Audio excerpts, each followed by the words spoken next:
Hey guys, I wanted to talk to you about the Beachwaver.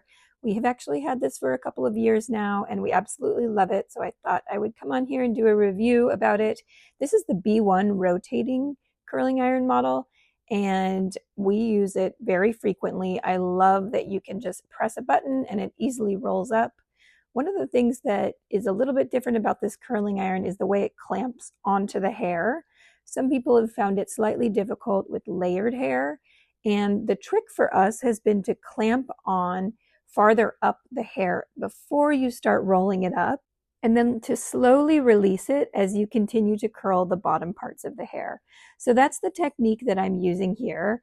And it's great. It works so well. It makes these perfect ringlets that my daughter absolutely loves. It stays in for a couple of days.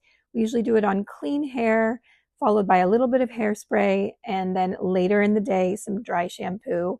You can brush these curls out, and they're going to look really bouncy and wonderful for up to 48 hours.